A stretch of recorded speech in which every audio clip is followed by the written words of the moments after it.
नमस्कार अमरावती। महानगरपालिका निवडणूक होण्यापूर्वीच अमरावती शहरात मोठा वाद पेटला आहे। मतदार यादीत मोठ्या प्रमाणावर अनियमितता असल्याचा गंभीर आरोप माजी नगरसेवक मुन्ना राठोड आणि जिल्हा ग्राहक मंचाचे सदस्य समीर जवंजाळ यांनी केला आहे।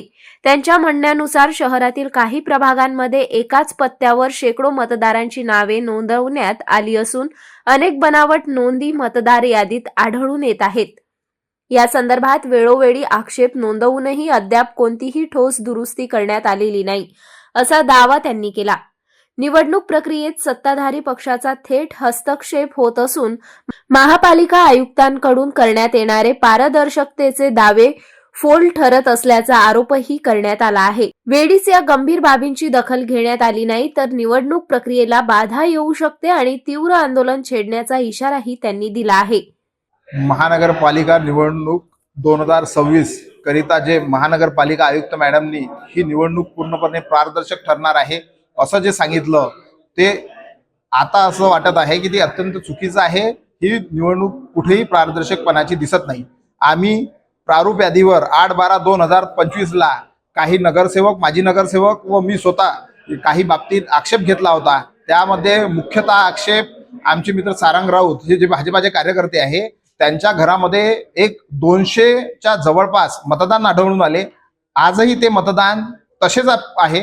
त्या व्यतिरिक्त पुन्नीबाई शिकारी या नावाने 45 मतदान एक घर क्रमांक 202 मध्ये आढळले, परंतु हे घर क्रमांक 202 प्रभाग क्रमांक 18 मध्ये कुठे आहे याची सुद्धा आजपर्यंत घेतलेल्या आक्षेपावर आम्हाला कुठलीही माहिती महानगरपालिका निवडणूक विभागाने दिली नाही।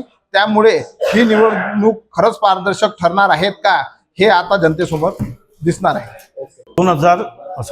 19 नोव्हेंबर रोजी आम्ही एक पत्रकार परिषद घेतली होती आणि त्या पत्रकार परिषदेमध्ये आम्ही आरोप केले होते की जे 20 तारखेला प्रारूप मतदार यादी घोषित होणार आहे त्याच्या त्या यादीमध्ये मोठ्या प्रमाणात घोळ आहे आणि जवळपास 70-80 हजार मताची वाढ केलेली आहे आणि प्रत्येक प्रभागात 2 ते 10 हजार पर्यंत मतदान वाढवण्यात आलेलं आहे आणि त्या मतदानाचा अजूनही पत्ता नाही, त्याचा ॲड्रेस नाही त्या यादीमध्ये। हा आरोप आम्ही केल्यानंतर 2020 मध्ये जे प्रारूप मतदार यादी घोषित झाली त्या आमचे आरोप सिद्ध झाले की त्याप्रमाणे तसंच होतं। एका घरामध्ये 200 बोगस मतदानाचा ॲड्रेस मिळालं। एका ठिकाणी ते पुन्नीबाई म्हणून त्याचा 45 मतदारांचं नाव बोगस निघालं।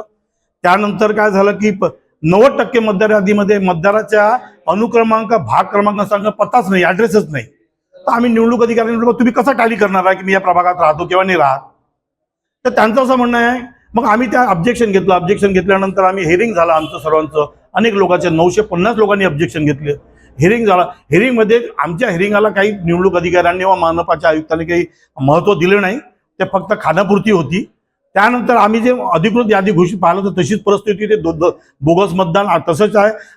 25,000 मतदान तसेच आहे, इतर प्रभागातले मतदान तसेच आहे। तर त्यांनी आमचा असा आरोप आहे की त्यांनी सत्ता पक्षाच्या नेत्याच्या इशाऱ्यावर ह्या निवडणूक हायजॅक करण्याचा प्रयत्न केलेला आहे। त्यामुळे मताची चोरी, मतदान चोरीचा प्रकार मोठ्या प्रमाणात होण्याची शक्यता नाकारता येत नाही आणि ही जी निवडणूक प्रक्रिया आहे याच्यामुळे हजारो मतदान निवडणुकीपासून, मतदानापासून वंचित राहण्याची शक्यता नाकारता येत नाही। आम्ही या संदर्भात ज्या निवडणूक अधिकाऱ्याकडे आम्ही आक्षेप घेतला होता, अभियंता आक्षेप घेतला होता, त्यांनी खानापूर्ती करून आमच्या याला कचराची जी टोपली दाखवली, आमचं निवडणूक त्याची दखल घेतली नाही। या संदर्भात आम्ही राज्य निवडणूक आयोग, केंद्र निवडणूक आयोगाला तक्रार करणार आहे।